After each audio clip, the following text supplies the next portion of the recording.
Welcome everyone to another episode of Pantry to Plate. We have a special guest here.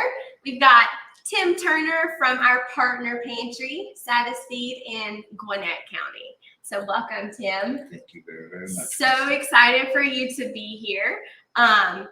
We are going to be highlighting walnuts and dates because... Wait a minute.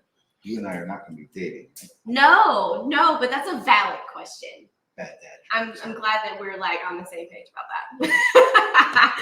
So walnuts and dates, actually, they are like really good friends because they fall into a lot of recipes together. So when I was sharing with Tim that those were the things we're going to talk about, he said, my mom has some recipes with both of those ingredients.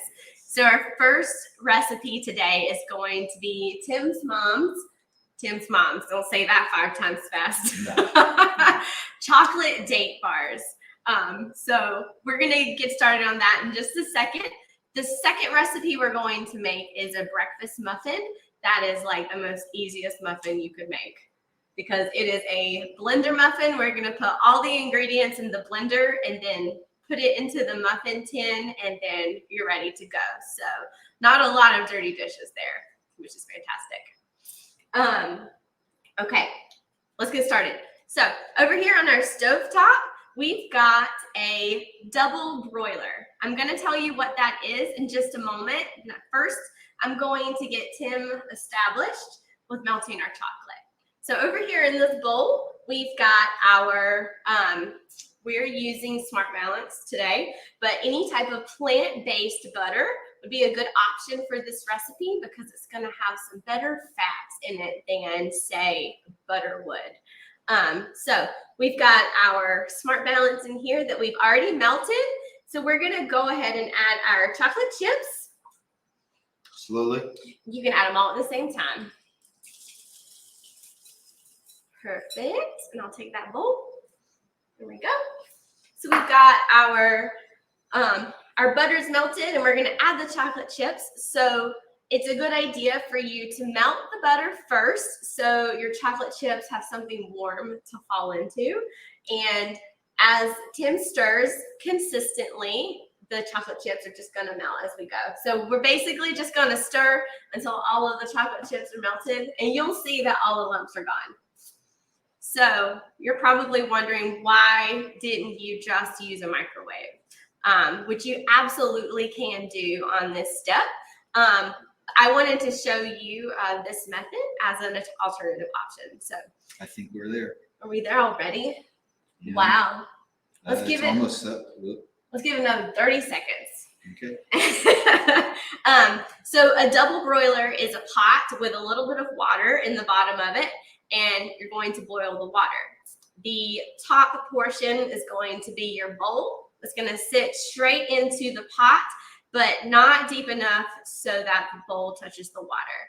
So what you're doing is the steam that comes up from the boiling water is going to heat the bowl, and then it's going to melt the stuff inside the bowl. So this is just like a one swoop step to do to melt this, or you can put it in the microwave, which is going to take you doing it in small intervals. You'll have to do it for like 20 seconds and then stir it and check it. So you have options. You can do this, or you can put it in the microwave. All right. That is beautiful. Okay, so we can take our pot off of or a bowl off of the pot. We can put it over here. Okay. So what we're going to do now is that we have our chocolate and our butter, or plant butter. We're going to mix in some flour and sugar and a little bit of milk, a little bit at a time to thin it out so it is easy to mix up. Basically, these bars are a chocolate layer on the bottom, kind of like a brownie, and then the top is going to be the walnut date mix. So we're going to add some sugar. It's been sitting here waiting for us. There we go. There we go. There's our sugar. And then we're going to add our flour. Would you like to do this stuff? Sure. Cool. So what we're gonna do is just add the flour a little bit at a time. So we're gonna add a little bit, stir it until it's all combined into the chocolate, and then add a little bit more. Because if you do it all at the same time, it makes that a little hard to mix it together. Ooh, look at how thick that's getting. It gets super thick, super fast. Perfect. I see that. So Perfect. A little bit more? Yeah, a little bit more. It's gonna definitely look exactly like a box brownie mix. And honestly, you could take the bottom layer part of this recipe and just make some brownies. Because it's not a ton of sugar. It's about a 1/4 cup of sugar for the whole base of the chocolate. And then you'll just get the remaining flavor out of the chocolate part. Yeah. Oh yeah. Yeah, it's getting to get super thick. So the recipe calls for about 1 tablespoon of milk. But I found as I was adding it, a little bit more milk was really helpful to get it all mixed together. More? Yeah, yep. It's getting very thick. Yeah, it's getting real cool, real fast. So let's go ahead and add that milk. Okay. I think that'll help this last bit of stirring. I'm gonna add all that. That's 2 tablespoons of milk for good measure.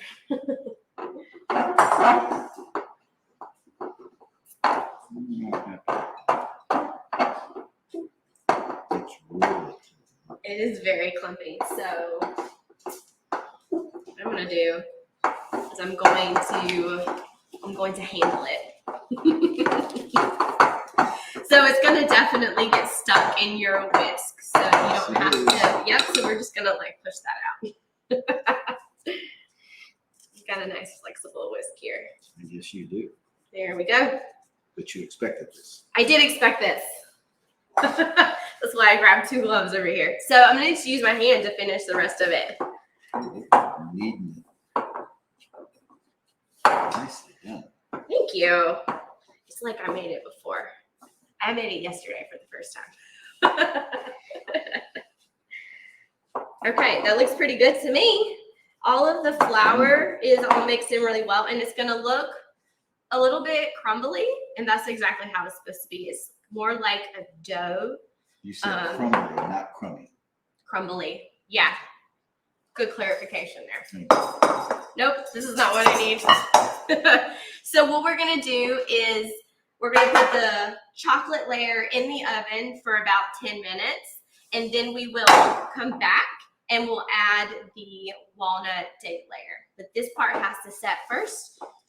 So we're going to do, since I have the glove, I'll do this.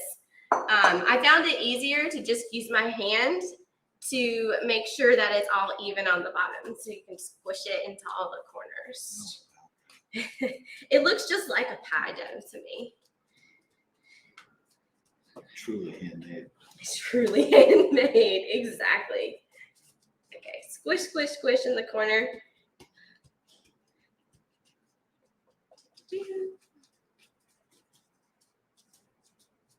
All right, look, put my handprint in it. You did. Okay, so we're gonna put that in our preheated 350-degree oven for about 10 minutes. Do you mind doing the honors? Thank you. For about 10 minutes. 10 minutes. Top shelf, middle shelf. Let's do the middle shelf. Okay. Great question. We're gonna hit timer, and then 10, and then enter on the far right. Perfect. There we go. All right, so we got 10 minutes on the clock. We've got to rush through the next thing. No, I'm just kidding. So while that's in there, we're going to start on the top layer. Okay. So it's going to be ready to go when the brownie mixture is done. So that top layer is going to be, here we go, where the dates come in.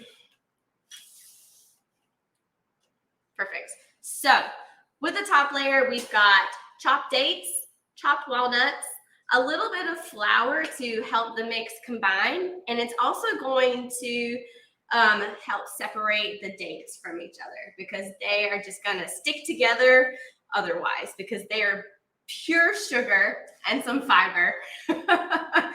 So we're gonna use a little bit of that flour to separate the dates out.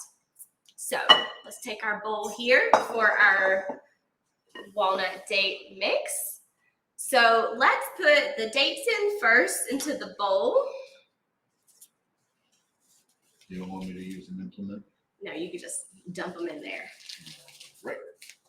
All right. Right. So they're all clumped up now. So I'm just going to take a little bit of the flour and just sprinkle it over the top so you can separate them out. So when you make this, yeah, if you didn't do that, you might end up with dates in like one section and then nothing in the other half. So that just helps to separate it out. And when you make this at home, I recommend to add the flour, like put a little bit of flour in the bowl where you're going to, see that? Where you're going to put your dates after you chop them. So they're gonna touch the flour first instead of them like sitting on each other for a while. So it takes a minute there because they're so sticky. Like it is a process. I should have followed my own tip here, but I guess I didn't know the tip until you're doing it, right? So follow my mistakes and keep it rolling. Okay, we're gonna call it coated, okay? There we go. So now we're going to add the rest of the ingredients. You have two options here. So you can add all the ingredients for the date layer at the same time and just mix it together. Or if you want, you can take the flour and the egg and you can beat it separately. The flour and the egg, yep, and a little bit of the baking powder, yeah, to the top layer. So what that does is adds air to it and makes it fluffy, and then the baking powder is gonna help it rise. You don't have to do that step because I didn't do it on the final product that I'm gonna show you later, and they turned out great. Tim told me they turned out great, so that's why I'm telling you, you don't have to do that part, but you absolutely can. So let's go ahead and add the rest of the ingredients here. Got our flour. So is the flour just regular flour or is it self-rising? So I used a whole wheat flour because that's Okay, the one we okay. typically choose here in the learning kitchen.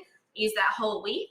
You can use like any type of wheat flour. So I can't vouch for any flour that's not made with wheat because wheat flour has gluten, which contributes to the texture and all of that. So try it at home if you want to try a different flour. Yeah, but I can't say 100% sure that it will work in the same way. That looks much better, much more separated. There you go. Just needed to add all of that flour. And we've got about a half cup of chopped walnuts. You can use any nuts here too if walnuts are not something that you have in your pantry. And then we're going to add our egg. Would you like to do the honors? Sure. So that's 2 eggs. I'm just gonna mix it all in there. Oh, let's see. Last but not least, our baking powder. Half a teaspoon. There we go. All right, so we can use the spatula. No. Spatula will be easier, I think, this time around. Okay. I'm not sure why I grabbed this extra whisk.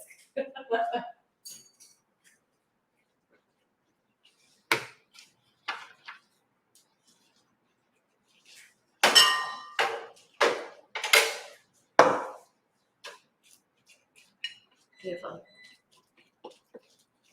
Perfect. So similar to the chocolate layer, you're just gonna mix it up until all of the flour, you can no longer see it white. It needs to touch the egg part, the liquid, so you don't have to end up with bits of raw flour in that top layer. Perfect. Which is why you want me to keep spinning it until it gets well mixed. It looks perfect. That looks perfect. It kind of reminds me of what a blondie mixture would look like. So like brownies without the chocolate. I've never made blondies before. No? So I've never They're made good. it. I mean, I love them, but I've never made them before. Have you made them? I have not, but Mom has. Mom has. Yeah. Thanks, Mom. Okay, we're gonna come back to this once our timer goes off on that chocolate layer. Okay, second recipe we're gonna do is that blender breakfast muffin. I almost said brownie.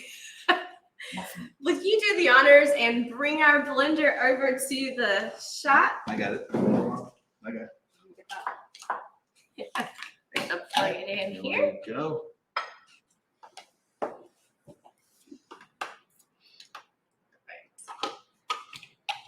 Okay. Center. We're gonna get it. That's good. We got a good overhead there of all the ingredients going in. So, like I said, all the ingredients here are going to go straight into the blender. There we go. That's even better. There we go. So, for our blender muffins, we're going to be using oats instead of flour, and that's why the blender comes in really handy for this recipe. But basically, we're just going to make oat flour in the blender, right? So everything's going to go in. So let's add our oats. We're making half of the recipe here, so this is going to make 6 muffins, but the whole recipe will make a dozen. So that's about a cup of oats. We're going to be adding 4 dates, the whole dates, because the blender is going to do all the hard work. We're going to do some walnuts. Actually, the walnuts go on top. Yeah. 1 egg. The whole recipe is 2 eggs. Go.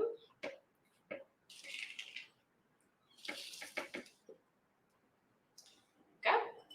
And then we're going to do about 2 tablespoons of maple syrup. You could also use honey here. You could also use date paste in this step, and I will tell you how to make that later. It's a great sugar substitute. And then last but not least, actually there's 3 more ingredients. Hey, you gotta follow the recipe. I gotta follow the recipe and not get ahead of myself. Okay, perfect. And then we're gonna add our olive oil. That is the fat for this muffin mixture. You can use any liquid oil that you have available. Your liquid fats are going to be more heart healthy than your solid fats at room temperature. Did you know that? Well, Patty's been trying to teach me about the right fats. The right fats. And so one of them that she's been talking about lately is avocado. Avocado oil is great. Avocado oil is good for high temperature cooking too. Okay. Because it doesn't burn really easy. Right. You can cook at really high temperatures. All right, we've got our cinnamon. Did about a 1/4 teaspoon. The whole recipe is 1/2 teaspoon. And then same for the baking soda, 1/2 teaspoon. Whole recipe, 1 teaspoon.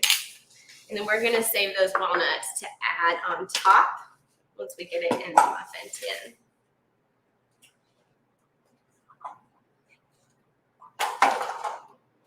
All right, so now we just gotta blend it up.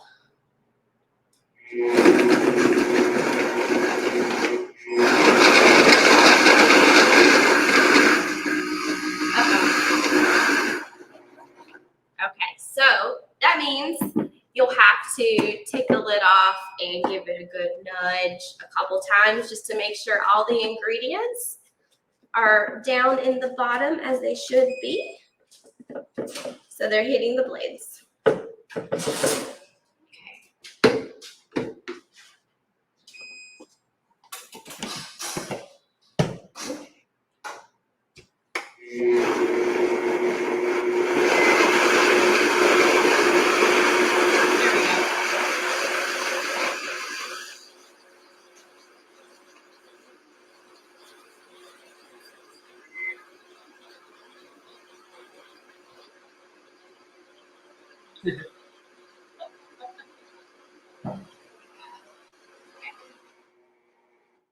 give it one more nudge because it's starting to look combined, but that top layer is still a little bit chunky.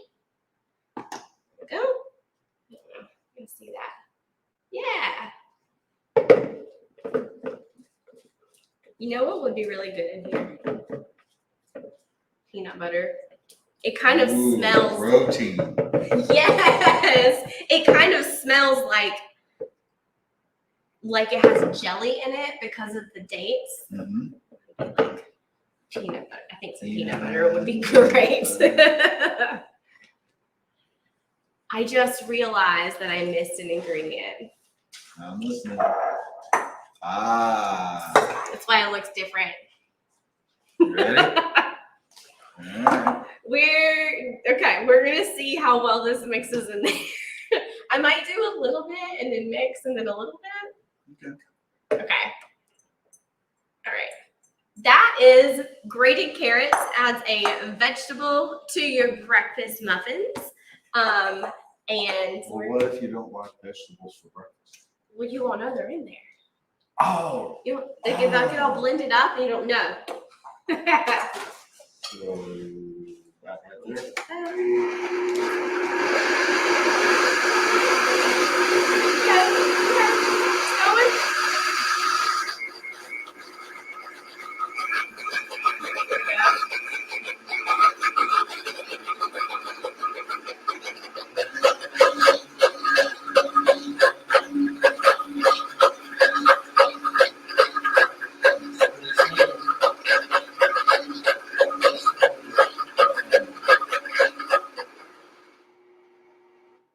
I feel like the carrots are maybe like all right there in the top. Okay, yep, you can see that. Not too bad. The carrots also add a little bit of like moisture, which is why I realized it was missing because it felt a little dry or it looked a little dry while it was blending. So this is just going to be a learn from Kristen's mistakes episode, which is like, I mean, what better to do than learn from somebody else's mistakes? I just want to do it one more time for quick. There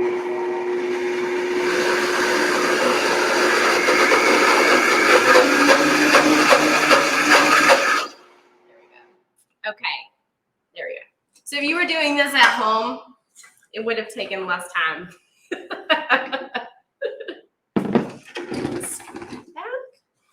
So we've got our muffin tin here. We're gonna just use the 6 because I mentioned earlier it made the other half already. So we're just gonna pour straight into the muffin tin. You want it to be about halfway. And then if you need to, you can go back and add a little bit more of the mix. And that can be how you top it all off and use all the mix. Thank you for doing this. Yeah. I'm not very good at filling the utensils. You're welcome. You're like, thank you for not asking me to do that. Exactly. If you like carrot cake, this recipe is for you. Yeah, but what about the cream cheese icing? Ooh, we could, Sorry.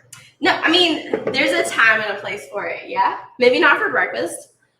The birthday celebration? Yeah, Miniature birthday cakes? exactly. Okay, go.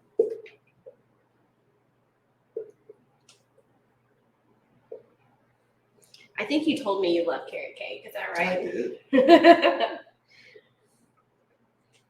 And one more.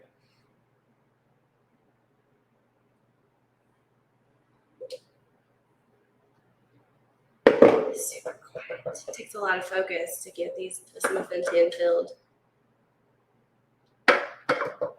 There.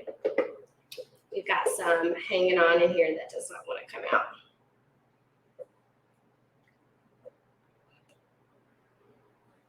All right, we're gonna call it. So those are about halfway full. And we're gonna top it off. You got tips? I said you got a tablespoon so that you could. Tablespoon. I'm just gonna use my hands. Okay. There we go.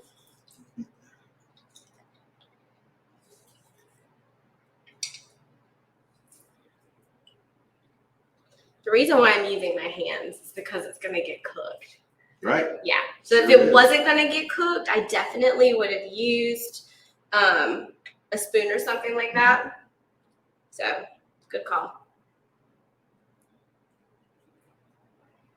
Okay. Here we go. 350. 350. We're looking at like 15 or 20 minutes here. Give it a test at the 15 mark. And then see if you need to add more. I added like 3 more minutes and then did the toothpick test to make sure it comes out clean. Perfect. Yep. Perfect. Okay, so we're gonna go back to our chocolate date bars because our chocolate layer is done. So let's get that all put together. Sure does smell chocolatey. It smells chocolatey and it looks, Oops. oh, you're fine, you're fine. I'm trying to find the light. There we go. It smells like brownies. Mm-hmm. It looks like brownies. So let's add an extra yummy layer to it. I totally agree. Would you like to do the others? You trust me? I trust you. I trust you. It's your mom's recipe. I feel like Aladdin. Do you trust me? Mm.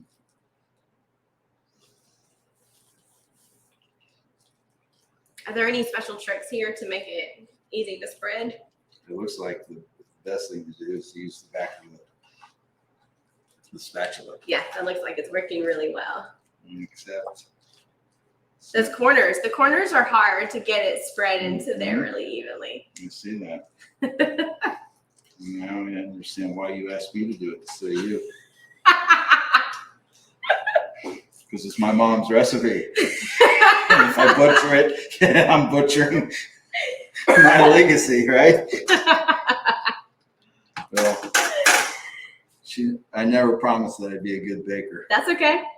That's okay. And I tell Patty all the time, I'm not the baker. You're the baker. She's the one that makes the sourdough tea ring with the cinnamon, the butter, and the pecans. That sounds delicious. And then she uses that to make my grandmother's pecan rolls, sticky buns at Christmas time. Oh my gosh. I'm not a baker either. I'm a really good rule follower. So I can follow a baking recipe. That's not a problem. It's just like I don't want to have all the baked things around the house. I feel like I don't know enough people to get rid of the baked things. I mean, I can always bring it to the food bank. Won't you be my neighbor? Absolutely. Bring it my way. You're like, here's another one of my mom's recipes. Will you make it? Exactly. Teach me the right way to do it. Yeah. That looks great. That is Sure. like smoother than I got it yesterday. Okay. Well, All right. So I think I got it 95% covered. So. good job. Gold Thank you. star. Now, do I put this into the oven? Going back into the oven for like 20 minutes, I think. So We're looking at 20 minutes. Same oven. You can put it in here too. Yeah. Okay. We'll just know that it needs about 15 more minutes once that timer goes off. Oh, this is not a dual timer. It's not a dual timer. Okay, so You can put it on the top. Okay. Yeah, I don't think there's enough space in the middle there. Okay. I can set a timer on my own. Okay, that works. That works. 20 or 15. What did I say, 20? Yep. Or, yeah, I think it's 20. Okay. 20 to 25. We'll Yeah. start at 20. I always start at the lower number. You can always add time. Yes, you can. As long as you pay attention to the timer. The timer is very important. Yeah. If I don't set a timer, it's just doesn't stop cooking. It'll just keep going. It's like those Brussels sprouts that I tried to eat the other day. Did she make them at home? No, we were out, and unfortunately, chef had left them in the oven too. Oh, okay. A little overdone. Yeah, they were a little bit charred. I think some people like that. Well, patty does, but there's got to be some green in the char. Agreed. And if it's all black, it's you gotta all know bad. it's a vegetable. You gotta know it's a vegetable that you're eating. True. But you know what? We don't know it's a vegetable for the muffin. Exactly. You don't know? You don't know because that blender takes care of it for you. Indeed it does. Takes care of it for you. As I was, so that is Joy's favorite recipe. She's our program manager here. And I was thinking about what could you maybe use in place of carrots if you didn't have that? You have anything in mind? Well, what's that device that you put the zucchini in, and it spins the zucchini so that you have spirals? It's a spiralizer. Yeah, you got it. Yeah. Zucchini was exactly what I was thinking. Oh, my mom has a great zucchini bread recipe. I bet she does. We'll do an episode on zucchini and we'll bring you back. Yeah, well, And we'll make mom's zucchini bread. Zucchini is what's coming out of the garden right now. That's right? true. That's true. You can't stop it. It just keeps coming. Why don't you share that recipe with us, and I'll make sure I make it available to. I'd be happy to. Yeah. Cool. I'll get that taken care of. Perfect. So if you wanted to do zucchini in this recipe, you could grate it just like you grate the carrots, but you want to make sure that you try to get out as much of the liquid as possible. Yeah. So I don't think that recipe would be hurt by a little bit extra liquid, but squeezing out that grated zucchini will make it much better. Yeah. But I definitely want to try it with zucchini. Okay. Why? So we've got stuff in the oven. Mm-hmm. So I wanted to talk about why we chose walnuts and dates today. Why? It's a good question. So we are what I did to you though. So we're expecting walnuts and dates in the near future from TEFAP. So from our USDA relationship. So we wanted to make sure that you, as our partners who are watching, are aware that they're coming, and that you all, as our neighbors and community members, have some ideas on how you might use them if they show up in the food distribution that you're at. Yeah. And it just happened to be, I said, hi, Tim. Okay, we're going to do dates and walnuts. And he's like, here you go. That was perfect. And this recipe is really delicious. One thing I need to show you is how to take the pit out of the walnuts, because they're going to come whole. So there's a couple type of dates. There's a medjool and there's one called a deglet, D-E-G-L-E-T. So medjool is longer and skinnier, and deglet is just like a lot shorter. So both of those are going to have pits, and you want to take that out to use it. So there's two ways to take the pits out. One way is to just give it a little slice, and then you'll open it up and you'll pull the pit out. The other way is this cool little trick that I learned. So I was going to show you how to do it, and then you can do it. Oh, you trust me. I've got 3 dates here, so you can have 2 tries. So you have to figure out where the top and where the bottom is on the date. So this one happens to have a little, where the stem was connected. I just pushed it off. Okay, well, it's a little stem. And then the bottom is going to be the smoother side. So the stem part's gonna like pucker up. So you're gonna take a chopstick, or this is a skewer, like if you were going to make kebabs. Right. And you're gonna take the flat side, and you're going to push through the smooth side of the date, and then you're going to hit the seed, and it's gonna push straight out. You need to do that in slow motion. there it is. So it just pushes straight out the end, and then you have your whole date left. So if you're making a recipe where you need chopped dates, you don't need to do this step and then chop the dates. You can use the cut in half and pull the seed out, so you're not adding extra steps. But if you're gonna do a recipe that uses the whole date, like the blender muffins, you can just do that quick little step and throw them in the blender. The date, not the seed. The date, yes, the date, not the seed. All right, are you ready to try? Yes, ma'am. All right. You're a pretty good coach. Thank you. So smooth side, you're gonna find that. You're gonna feel it. There it goes. Look at there. There it goes. Perfect. And there's the seed. You will feel when you are pushing the seed. Yes, you will. And if you don't feel it, and you'll just know. Oh, look, I'm knocking the cap off. There you go. Yep, and then the seed comes out with the cap on it. So you got a little seed with a little hat on it. So that's how you take the seeds out of your whole dates. A couple of extra tips to share. They're really, really sticky. Yes. Yes. So you could put a little bit of oil on your knife. Yeah. Use your spray oil, or you could use liquid oil, whatever type of oil that's going to make your knife slick, and that's going to help keep the dates from sticking to the knife, and then maybe even keep them from sticking to each other, like the little bit of mess that we had earlier. That's why we use the flour. That's why we use the flour, exactly. So putting a little bit of oil on your knife will help you through that slicing process. Okay, cool. I bet we have some things that are finished. We're ready to show. You think? I do.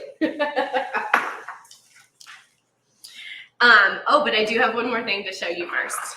Remember when I was talking about a sugar substitute? So for that blender muffin recipe, you could use date paste in place of sugar. In any recipe that calls for sugar, it is a 1-to-1 substitution. So if you need a cup of sugar, we'll use a cup of date paste.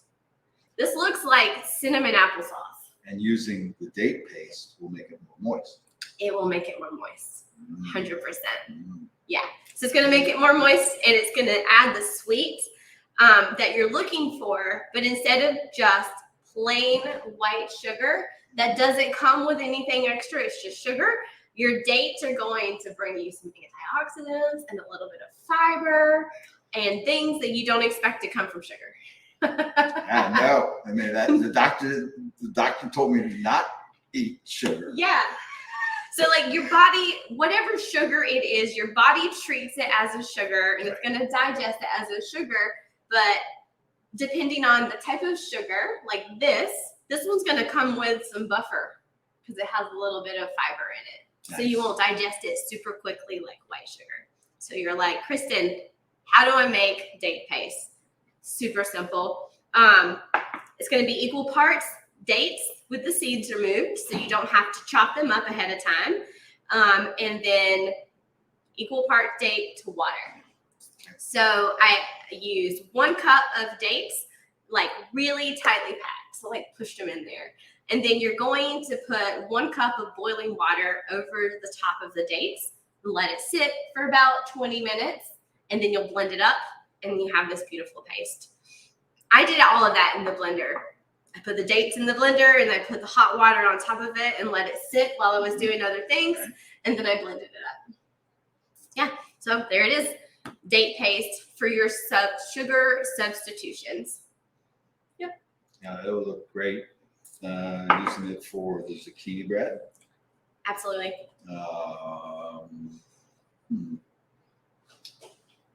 Well, you're doing the carrot muffins. Yep. So we could do it for carrot cake. Oh, sure. Yeah. What else? I have some time. I would say it probably wouldn't work in a recipe that you like cookies. I don't think it would work in a recipe like cookies because you have to like whip the sugar and the fat together. And I think this might weigh it down. This might weigh down the fat part. That's my non-chef opinion on that. So sugar substitute. Okay, let's show you these final products that we have for the chocolate date bars and the breakfast muffins. Let's grab them over here. All right. TV magic. Here's the chocolate date bars. They're beautiful. They are. They are beautiful. And they're really hearty. So one serving is going to be a whole bar. So you'll get 12 bars out of a 9x9 pan. Right. And that's a substantial snack. It's not a tiny little bite that sometimes comes along with things that have more sugar and fat. Right. So you want to have a taste? You gonna grab one? Gonna do a cheers. Thanks Cheers. to Tim's mom for the recipe. Thank you very much.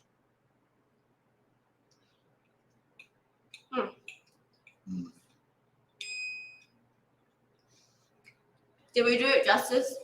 We did. Yay! We did great. Mm-hmm. Thank you. You're welcome. Thank you. Okay, now I'll bring you the muffins, and I think we have time for Okay. 20 minutes. We do.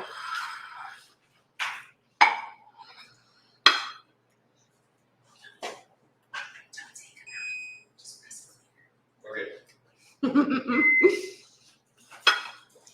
All right. And here are our breakfast muffins. They've got those wonderfully blended in carrots. I didn't add the walnuts to this half, so you can always leave the walnuts out if you have an allergy, or like we did for the second half, we put them on top. So let's do you want a whole one? This is split. Oh my gosh, that is so moist. Oh, Ready? Are we sure that's not carrot cake? I see the orange specks. Mm-hmm. It has to be carrot. Mm-hmm. It's great. Really good. Mm-hmm. Okay. Delicious. So we've shared some recipes for you to use dates or walnuts at home. So partners, be on the lookout on eHarvest for those TEFAP dates and walnuts in the next couple of weeks. We'll be sure to let you know on the eHarvest landing page when they are available. And then I want to make sure that folks know a little bit about your agency, Okay. your partner agency. So you're SatisFEED and you're located in Gwinnett County, right? Right. We're in Lawrenceville. We share a parking lot with the Gwinnett Stripers baseball stadium. Oh, okay. We are open 9 a.m. to 11 a.m. Saturdays. It's first come, first serve.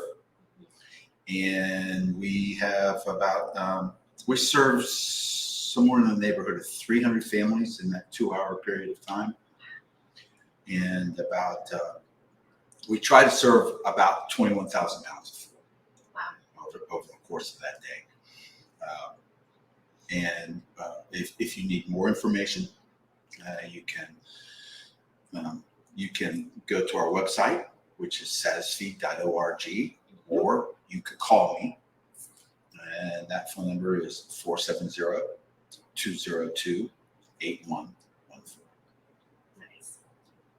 Awesome. Thank you. So we got the website here on the screen, and then we'll drop that in the chat box as well as the phone number that you so graciously gave. I appreciate it. So that is a mobile style distribution, right? So Yes, ma'am. It's a drive-through. It looks just like a dual drive-through at Chick-fil-A.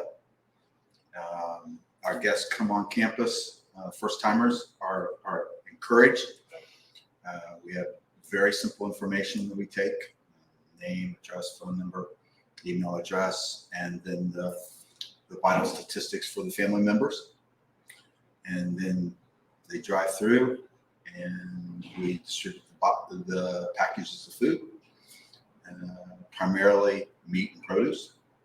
There is some packaged goods as well, but primarily meat and produce. Wow. And they come back every week. Awesome.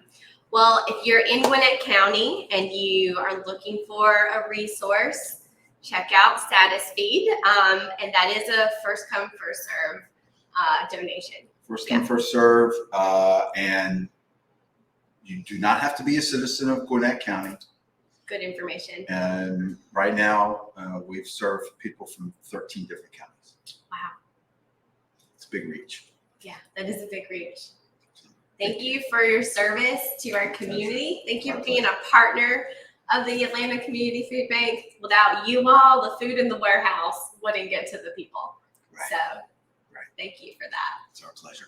Awesome. And thanks for being here. Not I hope you had some fun. I did. Hey, I'm very, very, very glad that Mom's recipe turned out as well as it did.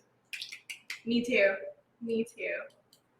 Okay, friends, we're going to be back in 2 weeks for another episode of Pantry to Plate. You can find all of our recipes and resources on the link on the screen, and I will also drop it in the chat box. And if you will leave us a review on this video or any of the videos that we've done, we'd love to hear feedback on what you like and what you don't like, and maybe what we could do better to serve you as partners and community members. Great. All right, we'll see you in 2 weeks. Thanks for watching.